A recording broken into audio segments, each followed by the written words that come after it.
It's the end of 2024 and it was fun to see how much I played this year. Almost 20... Wait, what the heck? I played 59 games? Well, there's definitely enough material for my top 10 games of the year. So, let's dive in. I had never played this before, but I decided to give it a shot, and honestly, I still don't know why, but it just clicked. At spot number 10, we have Vampire Survivors, the roguelike game that practically launched the entire survivor subgenre. The game is incredibly easy to pick up. All you need to do is move your character around while he automatically attacks enemies. As you level up, you can choose additional weapons or tools to power up your build. Weapons can also be upgraded, and when paired with specific tools, they can evolve into even more insane versions for some truly wild combos. Each run has a timer of 30 minutes with a few exceptions, and there's plenty of variety thanks to the large roster of characters, each offering different playstyles, and a range of maps to choose from at the start of every run. The meta progression system is well designed, giving you the tools to push further and survive longer. The soundtrack and sound design are fantastic, perfectly enhancing the addictive gameplay. If I had to nitpick, I'd say the gameplay loop can feel a bit repetitive after 20 hours, especially since I still haven't figured out how to actually win a run. Also, the art style isn't my favorite, but that's more of a personal preference. Still, it's a fantastic game to jump into whenever you're in the mood for something fast and fun. Oh, and did I mention? It was originally created by a single developer from Italy like myself. Balatro is the indie game of the year, but not for me. If you live in a cavern and don't know what it is, Balatro is a deck builder roguelike inspired by poker in which you have to beat a specific blind, so play some poker hand to earn points to reach a specific score. Your score is computed by multiplying the fishes of your cards by a multiplier that can change over time. After you defeat a blind, you earn money that you can spend in the shop to buy jokers or other modifiers. The game is structured in many antes, each one with 3 blinds of increasing difficulty. The last one always has a downside effect to make the game harder, like having space debuffed or drawing cards face down. Jokers are modifiers you can choose during the run. They are limited in number and are useful to make the game different. They give variety to runs, increasing your points when you play specific cards or modifying the multiplier. There are also planet cards to increase the level of your hands, packs to add new cards to your deck, and tarots with incredible effects. And if you're good with it, not as myself, you can reach crazy numbers. But I don't know how it feels, whoops. Even if it's not the game for me, I really had a great time with it, surprisingly. I like the interface and love the music and sound design, which make it even more addicting. The game can be really challenging and it's so bad when you realize you're going to lose. The biggest con for me, but that's personal, is that it's a game I play in a session for like 2 hours and then I forget about it for months, but hey, that's just my taste. It's absolutely a great title if you're into this kind of game. At number 8 we have Roboquest, an FPS roguelike where you play as a robot battling your way through various biomes, taking down hordes of enemy robots. The game features 7 unique classes, each with its own playstyle and perks to unlock. Man, this game is tough. I'm pretty bad at FPS games and I only managed to beat it with one class on easy mode, but I had an absolute blast. The art style is stunning and the adrenaline pumping soundtrack keeps you on the edge of your seat. Weapons are a huge part of the game and there's an impressive variety to choose from. You can wield everything from melee weapons to a wide range of guns, including bullet-based and energy-based ones. The meta progression system is well designed, helping you push further with each run. There's also extra tools you can unlock through quests that add new dimension to how you play the game. If I had to point out some downsides, I'd say the runs are a bit too long, average over an hour for most players, and the biome structures can feel repetitive after a while. Still, the game is a ton of fun and well worth playing. At number 7 we have Brotato. This is a survival roguelike where you play as a potato armed with up to 6 weapons at a time. The game is structured around 20 waves of increasing difficulty and duration, where your goal is simple: move around and annihilate enemies with automatic attacks. At the end of each wave, you'll enter a shop where you can buy new weapons, combine weapons of the same type to make them stronger, or purchase items to boost your stats. And trust me, there's a lot of stats to keep an eye on. The weapons span a wide range of categories, from automatic guns to primitive weapons like sticks, and experimenting with different combos is a blast. The same goes for the sheer number of items, which allow you to craft crazy builds, whether it's absurd HP regeneration or lightning fast movement speed. As you approach the final waves, things get intense. The difficulty spikes, bosses hit it hard if your building isn't strong enough, and you'll even encounter elite enemies that ramp up the challenge. If you're a fan of bullet hells, you'll feel right at home here. One of the game's standout features is its huge roster of characters, each with unique playstyles that massively increase the replayability. Despite its simple gameplay, Brotato is surprisingly challenging. With high difficulty levels per character, you'll find endless hours of fun trying out different strategies and builds. At number 6 we have Realm of Ink, a fantastic AIDS-inspired roguelike currently in early access and gearing up for its 1.0 release in March 2025. You start the game as Red, but you'll soon unlock additional characters, each with unique attack patterns that make every run feel fresh and exciting. Abilities for each run are unlocked through ink gems. You can equip up to 2 ink gems at a time, and before each boss fight you can level them up to enhance their power, and sometimes even unlock new abilities. One of the game's standout features is your pet, whose appearance and abilities depend on the ink gems you've collected. When you level up a gem to legendary, your pet evolves and grants you a powerful new special ability. The game also includes a meta progression system through the talent seal, where you can upgrade your stats and pets. For those seeking more challenges, there are adjustable difficulty levels to push your skills to the limit. The art style is stunning, and while the gameplay does share some similarities with 80s, it has enough unique mechanics and charm to stand out as its own experience. That said, I do have a couple of gripes. First, the UI makes it hard to understand key information about the ink gems, which can be frustrating. Second, the run duration is on the longer side, currently over an hour, and it might become even longer in future updates.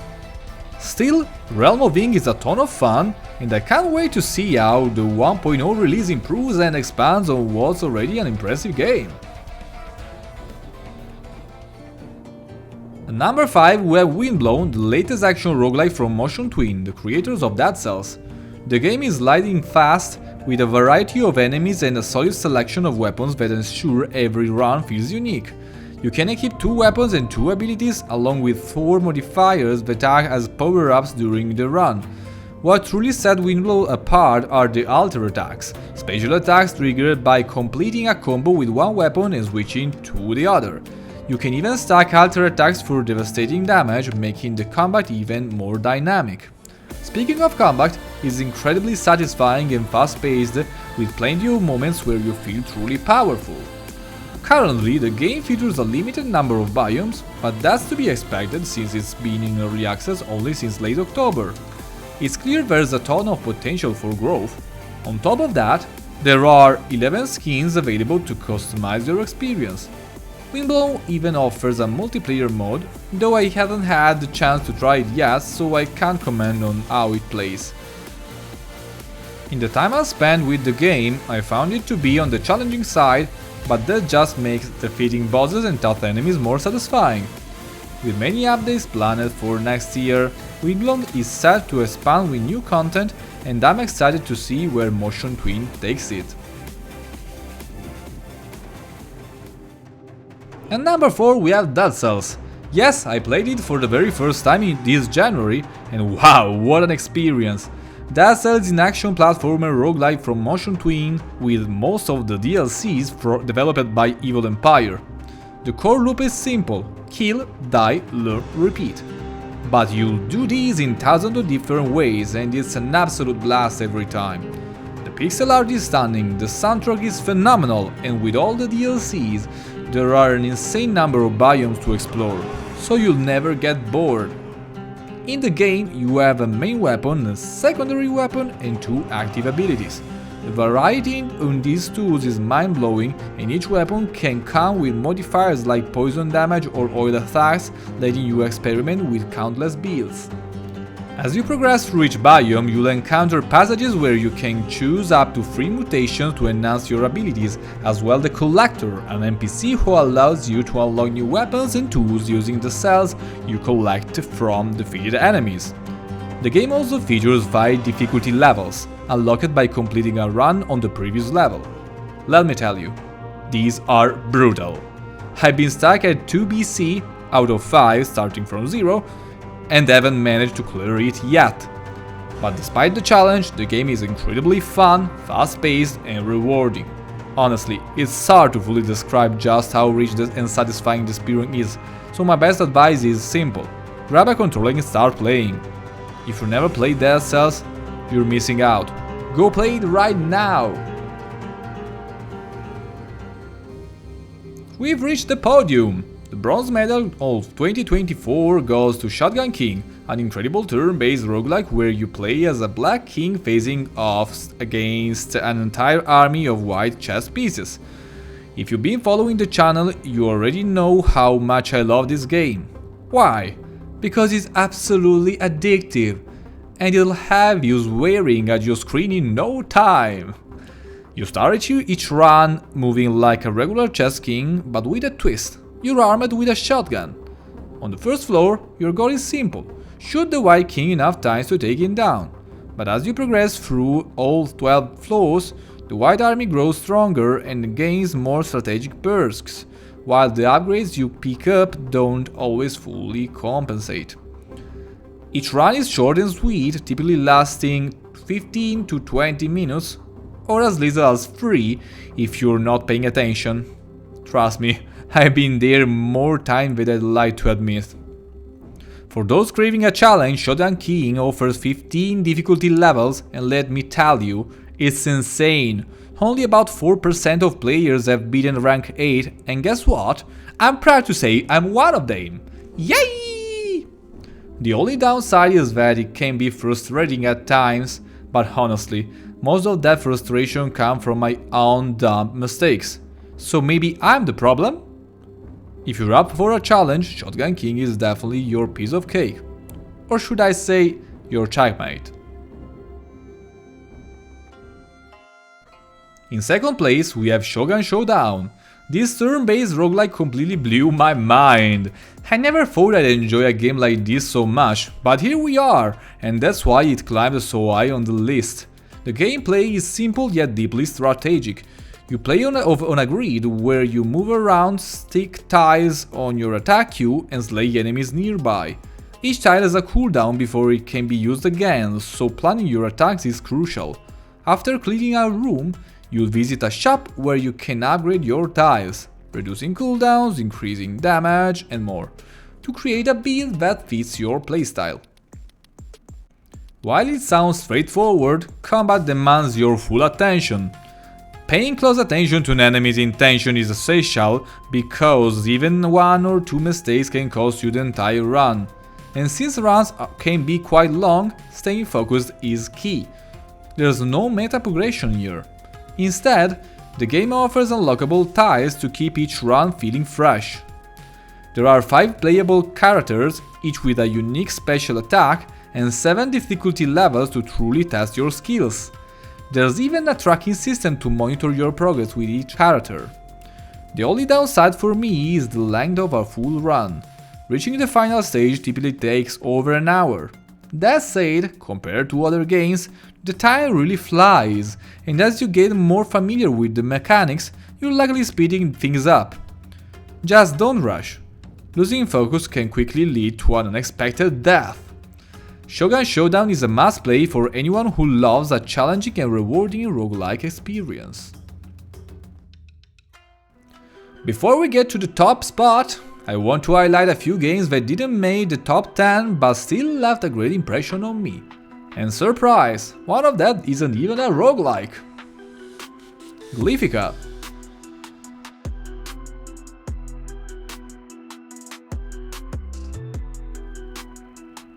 Domekeeper.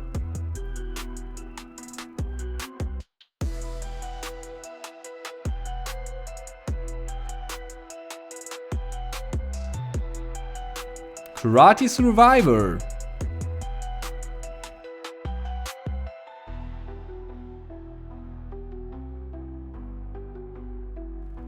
Mini Shot Adventures.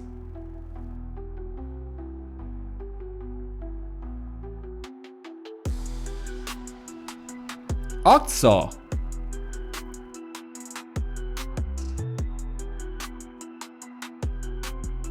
And the first position for best game I've played in 2024 goes to... Wait, what? No, they shouldn't know about it, cut it! If you've been following the channel, you might already know what's taking the crown. The Rogue Prince of Persia was love at first sight for me. It's an action roguelike currently in early access, developed by Evil Empire. You play as the prince, fighting your way through hordes of Huns as you try to reach Nogai, though you can't get there just yet. It's early access, but you will in the future. You have a primary weapon and a tool that requires energy. Weapons can be leveled up at specific altars, though this comes at the cost of your maximum health. Each weapon also features a special attack that requires you to hold the attack button to perform it. Additionally, you can kick enemies, wall run, perform dive attacks, and activate a speed boost to run even faster. You can unlock new weapons and tools in challenge rooms, platforming section where you must reach a treasure containing the blueprint for the new weapon. Once you collect all the blueprints and complete your first run, you may occasionally encounter a rescue mission. In these missions, your goal is to save Daria, a young girl, from the corruption. Be warned, the platforming in these sections can be quite challenging. Medallions allow you to further customize your run, enhancing stats or adding new abilities, such as throwing daggers when using your special attack, or spreading elemental attacks through specific actions. You can increase the number of medallions you can carry by using a medallion altar, which requires sacrificing one of your medallions. Alternatively, you can refine a medallion by sacrificing another, making it crucial to carefully plan your build. Each run takes you through 4 biomes and 2 bosses, but the game already offers a total of 11 biomes and 4 bosses, giving it impressive variety. Speaking of variety, currently the game features 20 weapons, 6 tools, 25 enemy types, 4 bosses, 11 biomes and 50 medallions. 50! Add to that a solid meta progression system and challenging difficulty modifiers, and you'll find yourself replaying this game over and over without feeling like you're repeating the same run. I've already sunk 235 hours into it, and I can't recommend it enough. Oh, and just in case you're wondering, they've already confirmed that there'll be no UB Connect required for version 1.0. The development roadmap for the new year is insane, and I can't wait to see those things in the game. I really hope more players give this game a shot, because it deserves far more attention than it's getting. And with that, we've reached the end of the list. 2024 was an incredible year for indie games, and I had an absolute blast exploring them. It was made even more special because it marked the beginning of this channel, just 5 months ago. If you enjoyed this video, I'd be so happy if you could like, subscribe and maybe even share it with your mom or anyone else who might enjoy it. And don't forget to drop a comment below. Did you know the games in this list? Did I miss any gems? I truly appreciate every comment, and I'm always eager to hear your thoughts. Thanks so much for watching, and I'll see you in the next video. Bye!